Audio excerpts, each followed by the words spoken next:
एका महाराजाचा दरबार भरलाय। महाराजाचा एक भक्त हात जोडून उभा राहतो आणि आपलं दुखणं सांगायला सुरुवात करतो। आईला कॅन्सर झालाय, 20-22 दिवस झाले जेवण नाही, सलाईनवर आहे।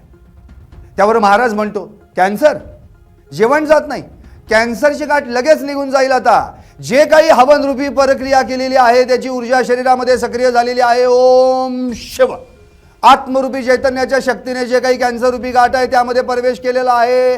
आत्मरूपी चैतन्याच्या शक्तीने मनाच्या साह्याने जे काही कॅन्सर रूपी गाठ होती त्यामध्ये प्रवेश करून मनाच्या साह्याने पूर्णतः कॅन्सर रूपी गाठीची सर्जरी केलेली आहे। ओम ओम शिव शिव शिव गाठ गेली बघा। पाणी झालं का तिचं? पूर्ण पोकळ झालं बघा। मोकळं वाटतं का पा? गाठ कमी झाली का?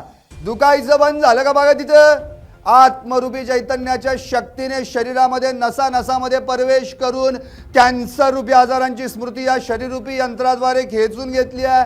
ओम शिव आता उठता येईल, बसता येईल, खावं वाटेल। आता इथं 2 चपात्या खाईल, इथं न खाता आल तर मला सांगायला या, न खाता आलं तर मला सांगायला या।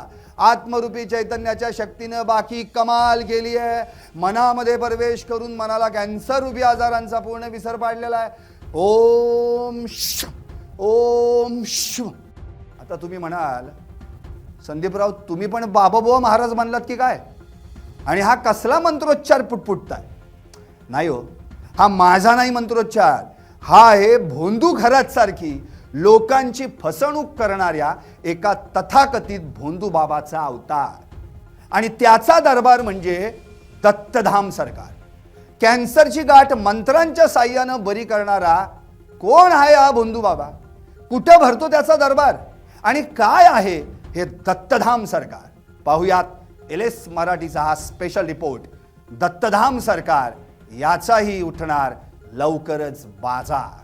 नमस्कार, मी संदीप आणि तुम्ही पाहताय LS मराठी। चला पहिल्यांदा या महाराजाच्या दरबारात जाऊ। कॅन्सर रूपी गाठीची सर्जरी केलेली आहे। ओ शिव गाठ गेली बघा, पाणी झालं गाठीचं बघा। तुम्ही तुमच्या कानांनी ऐकलत आणि प्रत्यक्ष डोळ्यांनी पाहिलं। आता बोला, कॅन्सरची गाठ मंत्रांच्या साह्यानं बरा करणारा महाराज तुम्ही कधी पाहिलाय का? अवा महाराज नुसती कॅन्सरचीच गाठ बरी करत नाही तर हर्नियाच्या गाठीचंही पाणी करतो बरं का? बघायचंय? बघाच। गाठ गेली बघा, हरण्याची कमी झाली बघा, लगेच पोकळ होऊन जाईल, लगेच पोकळ वाटण बघा पूर्णपणे। गाठ किती कमी झाली बघा, पाणी लागेल तिथं, पाणी झालं गाठ। आता हा महाराज आहे तरी कोण सांगतो। अहिल्यानगर जिल्ह्यातल्या संगमनेर तालुक्यातलं वडगाव पान नावाचं गाव। याच गावात या महाराजाचा दरबार भरतो, ज्याचं नाव आहे पप्पू म्हणजे परमपूज्य गडगे महाराज। या महाराजानं वयाच्या 12व्या वर्षी दत्तगुरूंची ध्यान साधना करत एक तप पूर्ण केलंय म्हणे। फळरूप म्हणून महाराजांना दत्तगुरूंची कृपा झाल्याचं सांगितलं जातं। मग महाराजांनी दत्तगुरूंचं भव्य मंदिर उभारलं। गेली 30 वर्षांपासून महाराज भक्तांच्या समस्या सोडवतात म्हणे। आणि या महाराजाच्या दरबाराचं नाव आहे दत्तधाम सरकार, पूर्वज मुक्तिधाम केंद्र। या परिसराला भक्तांकडून दत्तवाडी असं म्हटलं जातं।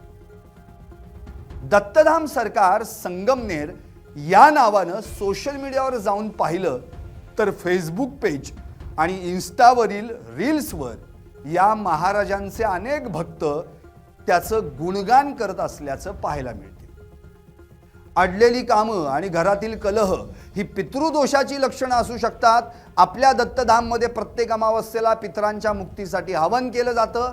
एक वेळ दत्तधाम सरकारमध्ये अमावस्येला या आणि दोषमुक्त व्हा, आपल्या घरामध्ये सुख समृद्धी अवश्य नांदेल असं म्हणून हा महाराज पितृदोष दूर करण्याच्या नावाखाली अडल्या नडल्यांना आपल्या दत्तधाम सरकारमध्ये येण्यासाठी आकृष्ट करतो। एकीकडे जगद्गुरु संतश्रेष्ठ तुकाराम महाराज आपल्या अभंगात म्हणतात, नवसे कन्या पुत्र होती तो का करणे लागे पती। आणि दुसरीकडे हा महाराज पोथी पुराणांचा दाखला देत मुलबाळ नसलेल्या 60 वर्षांच्या महिलेला आपल्या आशीर्वादानं मुलगा झाल्याचाही दावा करतो। गाणगापूरच्या नरसिंह सरस्वतीने दर्शन दिले। दत्त महाराजांच्या कृपेने मी बोलून गेले। 1 वर्षाच्या आतमध्ये मुलगा झाला। बाई माणसाचं वय 60 वर्ष. दर गुरुवारी आणि रविवारी या दत्तधाम सरकारमध्ये ध्यान साधना, प्रार्थना, संकल्प आणि आरती होते म्हणे. त्यासाठी हजारो स्त्री पुरुष भक्त या महाराजाच्या दरबारात गर्दी करतात, मुक्कामी राहतात.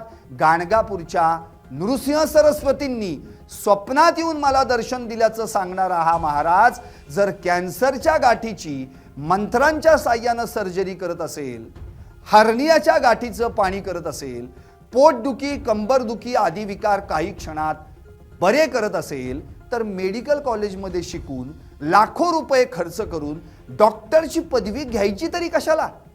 कोट्यवधी रुपये खर्च करून आज जी मल्टी स्पेशालिटी हॉस्पिटल्स उभारली जात आहेत ती बांधायची तरी कशाला? आणि विविध आजारांवर जे स्पेशालिस्ट डॉक्टर्स, सर्जन आहेत त्यांच्याकडं पेशंटनी जायचं तरी कशाला? मी तर म्हणतो सर्व हॉस्पिटल्स, दवाखाने, मेडिकल बंद करून या महाराजाच्या आश्रमातच जाऊयात. नको ती इंजेक्शन्स टोचून घ्यायला आणि नको त्या गोळ्या औषधं खायला. महाराजाच्या दरबारात जायचं आणि त्याच्या मंत्रोच्चारानं बरं होऊन यायचं. याला म्हणतात खुळ्याच्या घरात येड्यांचा बाजार. सध्या सर्वत्र गाजत असलेल्या खरात बाबाकडे जरा बघा, काय हालत झाली आहे त्याची. या गुन्ह्यातून त्या गुन्ह्यात, त्या गुन्ह्यातून या गुन्ह्यात.